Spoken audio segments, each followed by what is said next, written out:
žodžiu, nesmė, dabar lyg ir važiuojam su naujų pirkiniu, plačiau papasakosiu vėliau, bet šiuo metu esmė, kaip visada, jis nevažiuoja, nes neturim pinigų užtenkamai važiuojančio, bet ne tame esmė. Šiaip daugelis drifto bendruomenėje labai dažnai nesutinka su pagrindiniais dėdėmis dėl pačio Winter Drift setupo arba dėl pačio pradinio slidimo setupo.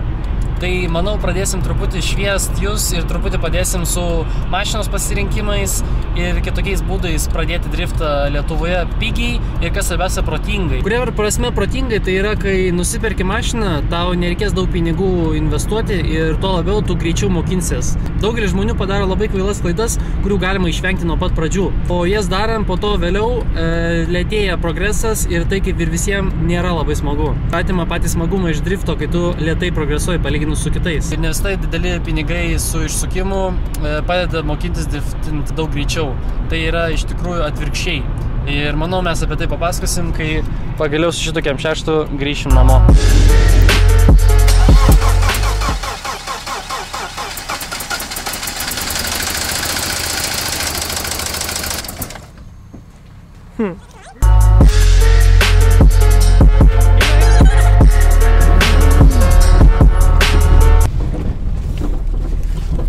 Tai kaip tikriausiai suprato, mes važiavom į spotą pasivažinėti.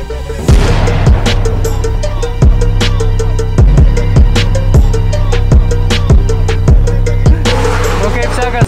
Puikiai, tavo brolis biškį taip mane užspaudė į vidų, neturiu kur dėtis, galvoju pisų nuo kelio.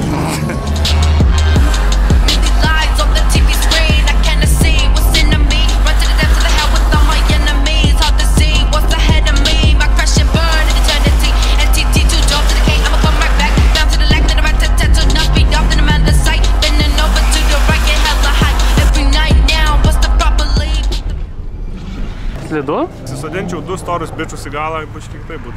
Nori, ant kratą gali pasimti. Taip, turiu kontrolę. Aš tai einu, vos netoj apsisuks, tada pilnai logas susukė ratus. Tu gali kampus stabdytis, pas mumis to neišeina. Tai, kas dar nesuprato, dabar atvažiavom pasivažinėti ir galėsiu jums parodyti, kuo skiriasi, pavyzdžiui, Braulio EKM6 setupas žiemai ir, tarkim, mano sandėlio, apie ką aš ir kalbėjau. Tai didelis išsukimas žiemą nėra reikalingas ir būtent parodysiu kodėl, nes jis yra daug greitesnis, man labai sunku jį dasivyti, nes esu jis per daug išsukimo naudoju, bet dabar tai ir parodysiu.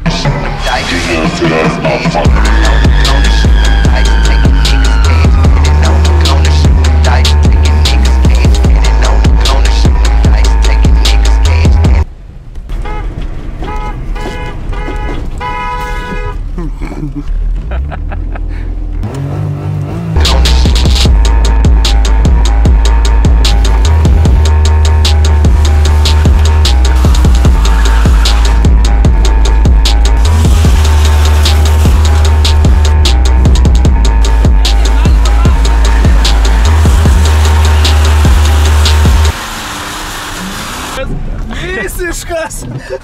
Tik kamerą jungiu. Bet taip žiauriai.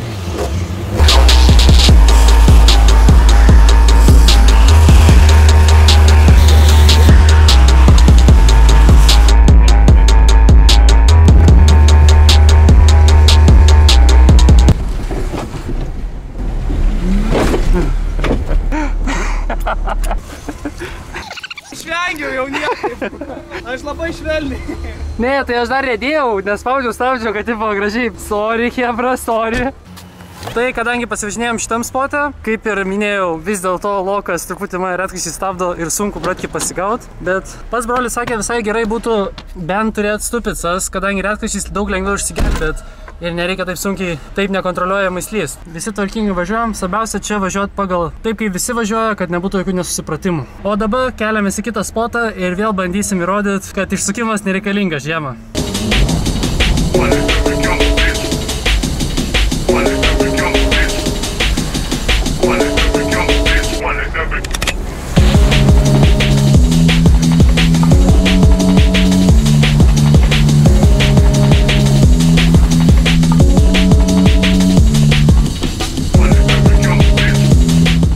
Čia elektriniai langai. Ai, tai jis atsidaro?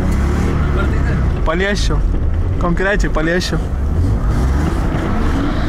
Varom šitų ratų važiuoti, ten ratų aš jau to apsivedęs. Sustojant prie jų pažiūrėt, ką jau pameti. Kaip taip sugebėjai? Bet taip taikiau, kad tik nestojk ir taip tuščiai. Žiūrėt, dabar tik tais neatidarnėjom to ir... Nu ką, tai va ir būna žiemos drifte, todėl nereikia brangios mašinos pirkti. Parkyk man dalės. O! O! Jau, Ui! Ai, čia ne į tą vietą spardžiau, sorry. Labai tamsu, tai trumpai apsisuko Mersas ir teko broliui kažkaip įvanoti į duris. Bet ne problema, duris pasikeičia, svarbiausia visi sveiki. Kadangi žiauriai tamsu, tai nieko gero nenufilmuosim. Tai va, užsidarys langas toj.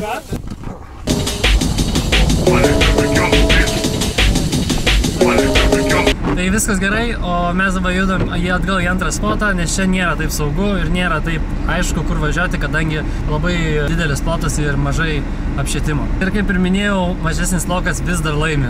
Kas buvo, Pauliau? Tai va taip važiuoju, žiūriu nebevažiuoju. Čiuožiu ant stabdžių disko, jau žvirkeliu. Ar tai kaip radai ratą? Užtruko gerą pusvalandį, bet su metalo detektoriu. Tai kaip visada diena baigėsi plovykloj, po visų šitų nesąmonių būtina nuplauti visą tą druską nuo mašinos, kadangi jinai tikrai pradės rūdyti. Tai porą smūgių į subinę gavo mašiną ir gavo buferių kabinasi kažkas. Ir nežinau kaip ten gavosi, bet atsimušė ir tipo dingo degimas. Lengvas rezumė, kodėl didelis išsukimas netinka žiemai, tai yra jis lėtina. Kad greitėti, reikia kuo mažesnį kampą laikyti ir stabiliai dirbti su sankaba ir gazu, kad per daug nenusukinėti ir ant sukibimo važiuoti. Tai yra, kai ne tik prasisuka ratai, bet jie ir tempia tave į priekį. Didelis lokas stabdo. Būtent tai šiandien ir pastebėjau, bet iš esmės, jeigu gerai savo mašiną pažįsti, su dideliu loku įmanoma važiuoti, retkarčiais jis net išgelbėja. Iš esmės, mažiau mokinės, nes įlipus, pavyzdžiui, į Vovkos mašiną, tai tikrai daug daugiau išmokau, kadangi ten be rankinio, be nieko važiuoji, be išsukimo, tu atidirbinėjai mašiną, kaip sakoma, ant pačios ribos važiuoji, pasistatyti mokinės iš stabdžio, iš gazo žiemą ir kai pradedi, kuo mažesnis etapas, to geriau. Bet čia, kadangi pradeda snigt, tai greičiau plaunam sandėlį